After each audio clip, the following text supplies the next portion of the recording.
সাবধান হয়ে যান যারা যারা অন্নপূর্ণা ভান্ডারের ফর্মটা আবেদন করেছেন। এই অন্নপূর্ণা ভান্ডারের ফর্ম নিয়ে চারিদিকে যে গুজবটা রটেছে এটা থেকে সকলকে সতর্ক থাকতে হবে। অনেকেই বলছে অন্নপূর্ণা ভান্ডারের যারা এইরকম অফলাইনে ফর্মটা ফিল আপ করেছিল তাদেরকে নাকি ঘুরে আবার অনলাইনে আবেদন করতে হবে। আবার যারা অনলাইনে আবেদন করতে যাচ্ছে সেখানে তো কোনো ব্যাংকের ডিটেলসই চাওয়া হচ্ছে না যে কোন অ্যাকাউন্টে ওই অন্নপূর্ণা ভান্ডারের 3000 দেওয়া হবে। সেখানে তো উল্টে ধর্ম জানতে চাইছে অফলাইনে আবেদন করলে ভালো নাকি অনলাইনে। ভিডিওটাকে একটু মনোযোগ সহকারে দেখবেন। আর ভিডিওটা শুরু করার আগে একটা দারুণ অ্যাপের সন্ধান দিয়ে রাখি। বর্তমান সময়ে যেখানে রিচার্জের দাম দিনের পর দিন বেড়ে চলেছে সেখানে কুইক রিচার্জ নামক এমন একটি অ্যাপ যে প্রতিটা রিচার্জের উপর হেভি ডিসকাউন্ট দিচ্ছে এবং রিচার্জের আগে যেই পার্সেন্টেজটা দেখাচ্ছে সেই পার্সেন্টেজেরই কিন্তু ডিসকাউন্ট এখানে পাওয়া যাচ্ছে। আর এটা সম্পূর্ণ অথেন্টিক একটি অ্যাপ, কারণ এটা প্লে স্টোরে অ্যাভেলেবেল রয়েছে। আর এই অ্যাপে মোবাইল রিচার্জের সাথে সাথে gas booking, electric bill payment, water bill payment সহ আরো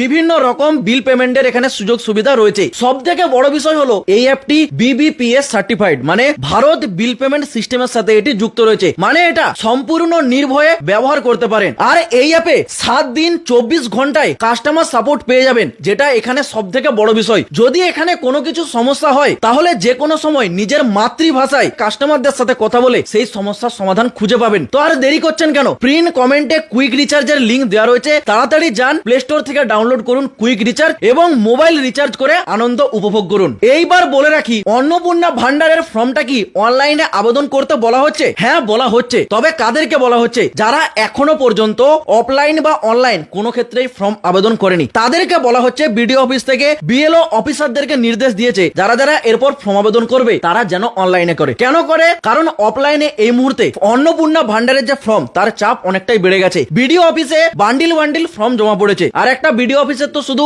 অন্নপূর্ণা যোজনা নিয়ে কাজ নয়, পুরো ব্লকের তার দায়িত্ব থাকে। সেই ক্ষেত্রে কি হয়, সেই কাজের সাথে সাথে এই অন্নপূর্ণা ভান্ডারের ফর্মগুলো এন্ট্রি করাও অনেকটাই চাপ বেড়ে যায়। তো এই ক্ষেত্রে কি হয়, প্রসেসটা অনেক স্লো হয়। এই কারণেই নির্দেশ দেওয়া হচ্ছে, যেহেতু অনলাইন আবেদন করার সুযোগ সুবিধা রয়েছে এই কারণে বলা হচ্ছে যেন অনলাইনে আবেদন করে। অনলাইনে আবেদন করলে কি হয়, সরাসরি সরকারের ওয়েবসাইটে আপনারা রেজিস্টার করে দিচ্ছেন, আপনাদের এন্ট্রি হয়ে যাচ্ছে। এইবার সেটা সরকারের কাছে চলে যাচ্ছে, সরকার ভেরিফাই করে দেখছে যে আপনি পাওয়ার যোগ্য কিনা। যদি যোগ্য হয় তাহলে কিন্তু দিয়ে দিচ্ছে। আর অফলাইনের ক্ষেত্রে সরাসরি এন্ট্রি হচ্ছে না। প্রথমে আপনারা আবেদন করছেন, বিডিও অফিসে যাচ্ছে, এইবার বিডিও অফিস থেকে সেটাকে এন্ট্রি করা হলে তবে কিন্তু এন্ট্রি হবে। আর সেখানেই প্রসেসটা অনেক স্লো হয়ে যাচ্ছে। এই কারণেই অনলাইনে আবেদন করার নির্দেশ দেওয়া হচ্ছে। আবার অনেকে একটা বিষয় বলছে, যারা যারা আবেদন করে নিয়েছে তাদেরকে কি দ্বিতীয়বার অনলাইনে আবেদন করতে হবে? এটা সম্পূর্ণ ভুল কথা। কারণ যারা একবার এন্ট্রি করে নিয়েছে তাদের আর কিসের প্রয়োজন দ্বিতীয়বার এন্ট্রি করার? আর যারা এটা বলছে তারা সম্পূর্ণ গুজব ছড়াচ্ছে। এখনো কি পশ্চিমবঙ্গ সরকারের কোন মন্ত্রীর মুখ থেকে এটা শুনেছেন যে যারা যারা অফলাইনে আবেদন করেছিল ঘুরে অনলাইনে আবেদন করতে হবে, না হলে অন্নপূর্ণা ভান্ডার পাবে না? এরকম কোন মন্ত্রী বলেছে? শুনেছেন? শোনেননি, কারণ এইরকম কোনো ঘোষণাই হয়নি। তবে যারা